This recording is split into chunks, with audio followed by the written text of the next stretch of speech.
தமிழ்நாடு கால்நடை மருத்துவ அறிவியல் பல்கலைக்கழகத்தில் சுமார் 3 கோடி ரூபாய் மோசடி நடந்ததாக 12 பேர் மீது வழக்கு பதிவு செய்யப்பட்டுள்ளது.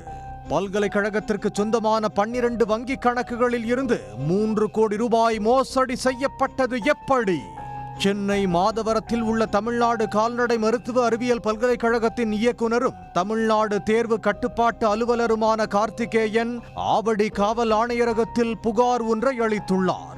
அதில் சென்னை மாதவரத்தில் இயங்கி வரும் தமிழ்நாடு கால்நடை மருத்துவ அறிவியல் பல்கலைக்கழகத்தில் கடந்த ஆண்டு நடத்தப்பட்ட ஆய்வில் கால்நடை மருத்துவ காப்பீட்டு அறக்கட்டளையில் 2021ஆம் ஆண்டு முதல் நிதி முறைகேடு நடைபெற்றிருப்பது கண்டுபிடிக்கப்பட்டுள்ளதாகவும், இது குறித்து அங்கு பணியாற்றிய தற்காலிக செயல் அதிகாரி வடிவேலிடம் கேட்டபோது விசாரணைக்கு ஒத்துழைக்காமல் நிதி முறைகேடு குறித்த அனைத்து ஆவணங்களையும் அபகரித்துக் கொண்டு தலைமறைவாகிவிட்டதாக கூறியுள்ளார்.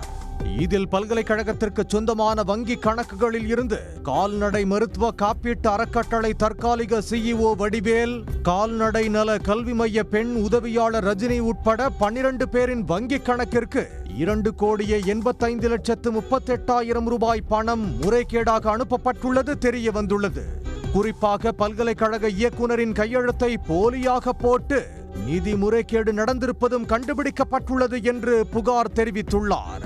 இந்த புகாரை அடுத்து ஆவடி காவல் ஆணையரகத்தில் மத்திய குற்றப்பிரிவு காவல்துறையினர் மாதவரம் கால்நடை மருத்துவ காப்பீட்டு அறக்கட்டளை தற்காலிக சிஇஓ வடிவேல், கால்நடை நல கல்வி மைய பெண் உதவியாளர் ரஜினி உட்பட 12 பேர் மீது வழக்கு பதிவு செய்யப்பட்டுள்ளது.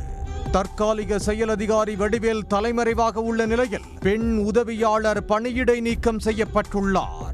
இது தொடர்பாக ஆவடி காவல் ஆணையரக மத்திய குற்றப்பிரிவு காவல்துறையினர் தீவிர விசாரணை நடத்தி வருகின்றனர். உடனுக்குடன் செய்திகளை தெரிந்து கொள்ள சன் நியூஸ் பெல் ஐகானை கிளிக் பண்ணுங்க.